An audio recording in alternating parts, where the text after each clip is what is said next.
And it is that when they, future people, look back through the annals of history.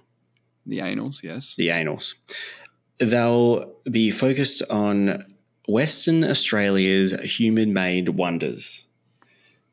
They'll be calling them the best of the best.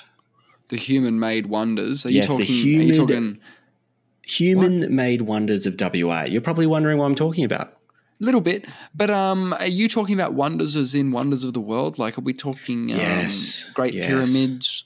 Are we talking... Equivalent. All the equivalent of that stuff. We're going to be talking about WA. Like they talk about the 7 wonders, human-made wonders of the ancient world or whatever they are. They're going to be looking back at WA and saying they had it all. Their efforts have surpassed that of the ancient wonders. Well, there are modern wonders of the world. The Hoover Dam. But in the future, you want to add some more, or do you want to get rid of them? When they look back through the annals of history. Yes, these are the ones they'll remember. Oh boy, Let me just pull up the modern wonders of the world so I can compare what we're dealing with here. Number 1, go for it. Okay, we got the bell tower. Have you been to the bell tower? Yes. Have you? Have you been in it? I've seen it. Yeah, I've seen it. Have you been in it though? I haven't, but I know what's in there. There's a bell in there. A bell? Big bell. Okay, it houses the 12 bells from London St. Martin in the Fields Church. Great, we got them, do we? Along with the Anzac bell. That's another one. That's 13 bells. 13 bells. It's regarded as one of the largest musical instruments in the world. Apparently, these St. Martin in the Fields bells were originally cast sometime before the 14th century. Got it. And the Anzac bell is the largest of its kind ever made in Australia and was cast in Perth. And we've got it. We've got it. And that shits on... Well, that's just one thing. That's one thing. We have, let's just say it's the largest musical instrument in the world, all right? Let's just say it. Can we say that? Well, it's considered one of, so we can say it, right? Because we're talking it's considered one of them. Yeah. And, and we got bells in it that are like, 4 times as old as Australia. All right. Exactly. So it's a big deal. Now you want to compare that. Deal. So now let's compare that to the wonder of the ancient world. What are we up against? No, sorry, I got rid of the ancient world because that's not fair. We're doing the new 7 wonders of the world. Yeah, but if we want for comparative purposes, we're doing it for comparison. Yeah. Okay. Well, how does that stack up against something like Chichen Itza? It destroys it. My opinion. Does. Yeah, largest musical instrument in the world. Have you got any more? What's Chichen Itza done for me lately? It's pretty old. It's not that old. All right, we'll focus on the WA ones to prove my point. Yes, okay? But that's interesting. One? Yeah, okay. We have the WA Bula Bardip Museum. Wow. We got that as well, do we? Yeah, we do. And you like that one, do you?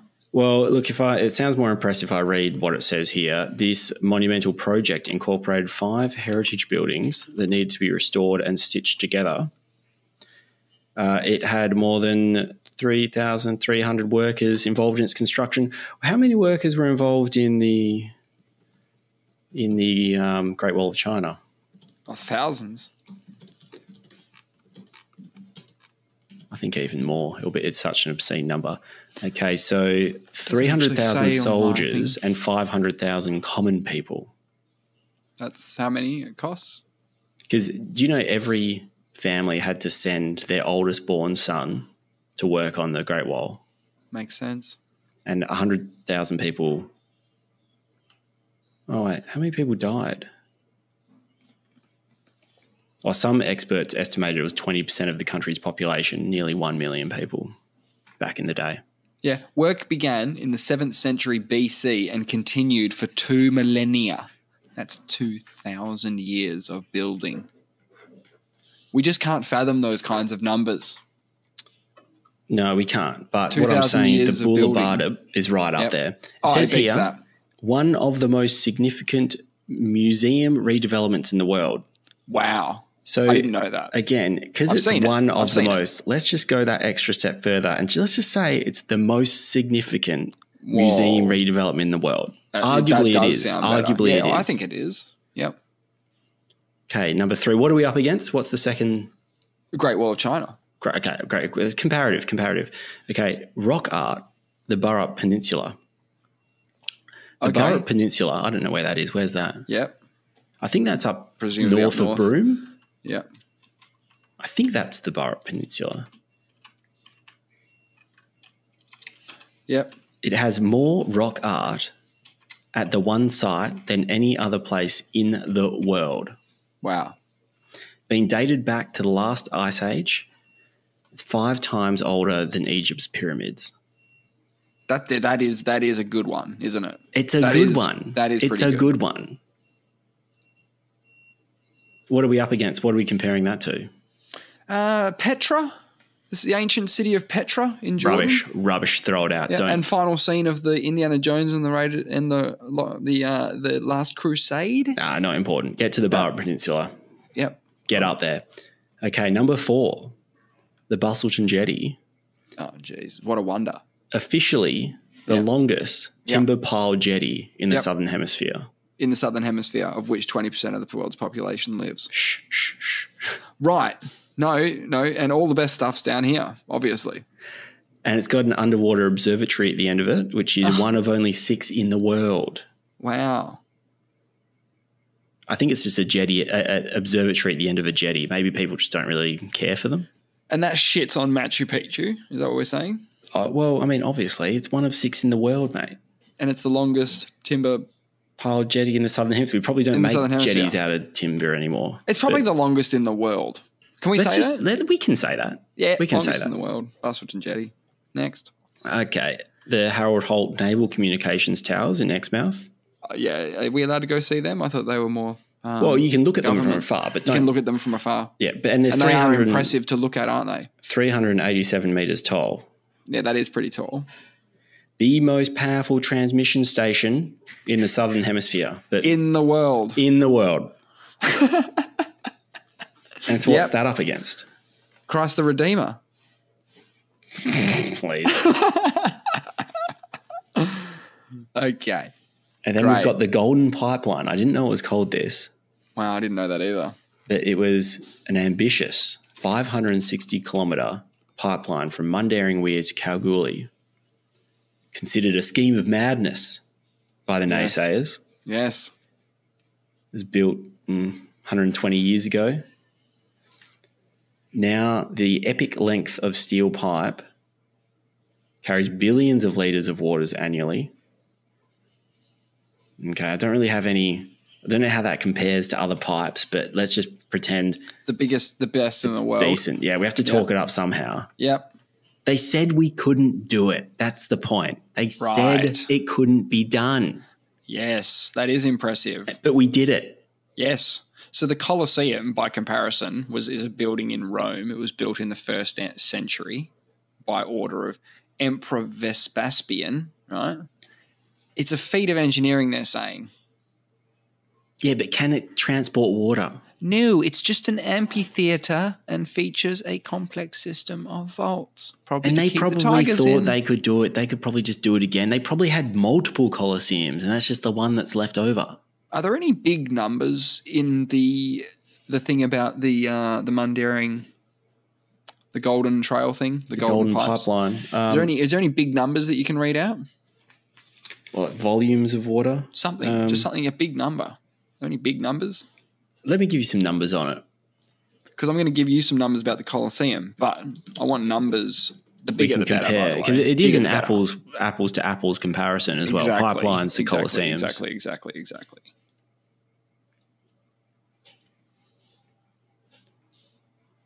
Okay, give me a stat first. Okay.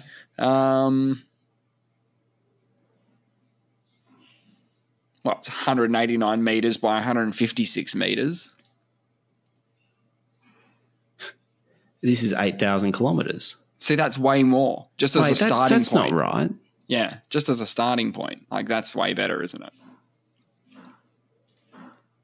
Yeah, it is, but I'm sorry, I'm having trouble because it tails off. I'm on Google and it's like, but thanks to the 8,000 kilometres leading ... So I don't even know.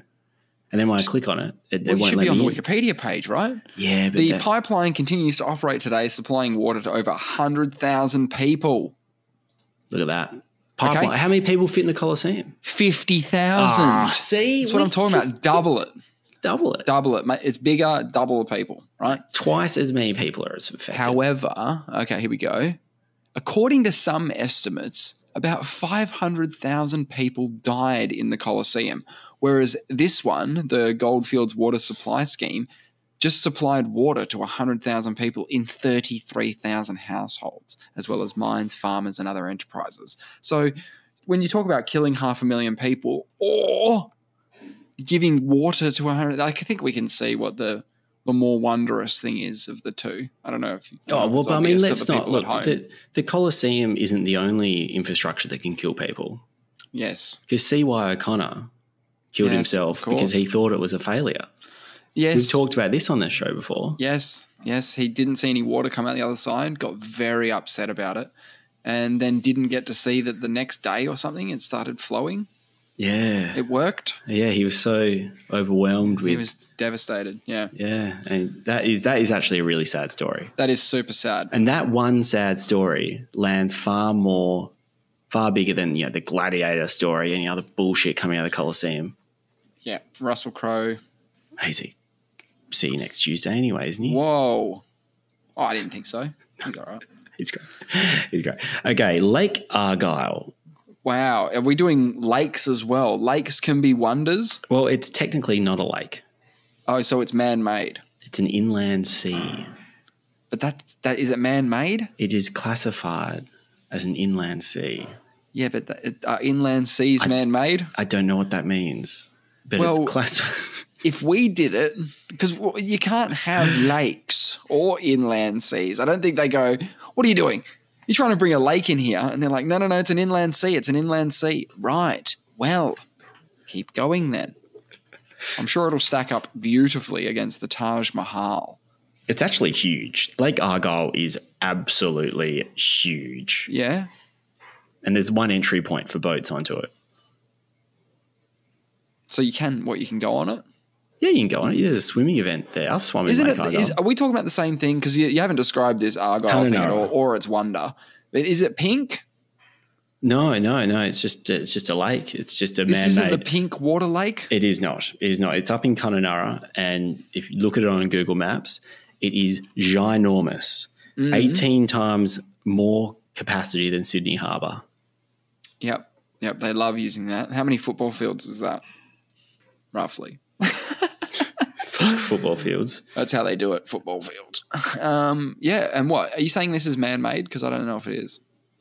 Lake Argyle is, yeah. Wow. Yeah. Actually, when they were making the rubble they had to blow up stuff, right, to make rubble to dam it up, right? Apparently, one of the explosions they did to generate some of the rubble was the second biggest explosion outside of nuclear explosions on the Earth. Yeah, like that first one was in World War I or II, where they laid charges all throughout the lines, and they set it off. And we talked about it on the podcast a long time ago that it was the biggest non-nuclear explosion ever at the time. Yes. Well, because I didn't think they even had nukes at the time, but the commander was quoted as saying something like, well, we don't know what's going to happen tomorrow, but we are definitely going to change the landscape. And that's what they were doing here as well, by the sounds of it. I've got a new rule as well. Can good. I just quickly, we're going to have a fine jar and I'm going to enforce it. Great. If we ever say we've said this on the show before. I think that's fine. No, I just don't even want to say it. I don't want to know about it. It's fine. It's fine. But we're going to talk about everything before, really, at the end of the day. If someone calls... Yeah. Yep. So what's this Lake Argyle? Some astute listener might go, I'm going to go back and find the first time they talked about that, and then they'll go back in time. There's no astute listeners. Listeners. Okay, so what have we got up against something that's 18 times bigger than Sydney Harbour's capacity? What have we got? What have we got up? Yeah, what are we up? What's the equivalent? Oh, Taj Mahal. I mean, that's ugly as sin. Disgusting. That's going to be knocked down. That's not going to stand the test of time. Yeah, it was built in the, what was it? It was to honor the wife of the emperor who died in 1631, giving birth to their 14th child. It took 22 years and 20,000 workers to construct the complex. Nah. See, look, the thing about it is it's inconveniently located. Apparently you have to travel for like an hour or two out of somewhere to get there. I mean, Lake Argyle's just right there next to Kununurra. It's right there. Very accessible. Yeah, it's about, 7,000 kilometres away from the closest major city? It's only a small flight from the nearest town. I mean, it's massive. What are we talking here? It's 200. It's 500 odd k's from Darwin. It's thousands of kilometres from Perth. WA is a very big place, isn't it? Well, so far we're 7 from 7 in terms of when you're comparing like for like. It's not fair though, because we're such a big state. WA's got more. But what I'm saying is we got such a big state that it's not fair to compare us to the rest of the world because we're so big. Of course, there's great stuff in there. It's so big. You think just probability-wise? Probability-wise. Yeah. Look at the land size. WA is bigger than the majority of countries on Earth. Yeah, definitely. We're embarrassing the world again and again, and now we embarrass Australia because we've got mainland Australia's tallest lighthouse, Cape Lewin Lighthouse. Yeah, it's a wonder. Lighthouse of Alexandria, you can pop that in the bin. Okay, let's see. How big was the Lighthouse of Alexandria? Oh, it would have been a couple of 100 meters. Let me have a look at that. Yeah, have a quick look. And they do know how big it was because I'm pretty sure it did live enough to a point where I think obviously the first historians sort of looked at it. Constructed between 284 and 246 BC, height 103 meters to 118 meters, so somewhere in the middle. What was it, sorry? 119. We'll give it the benefit of the doubt. 118 meters. Okay. Well, this only has 186 steps, apparently, so I'm quite worried about its height. Well, we didn't need the step count. I don't think we can go. It's only 39 meters. What are you talking about? Cape Lewin Lighthouse. Yeah, but the Lighthouse of Alexandria is an ancient wonder of the world. Oh, yeah, so they probably actually don't really know how tall it is either. I mean, that's just a guess. Well, it says between 103 and 118. They're pretty firm on that. Yeah, but did it have 186 steps? Because that's like an important number, so some would say.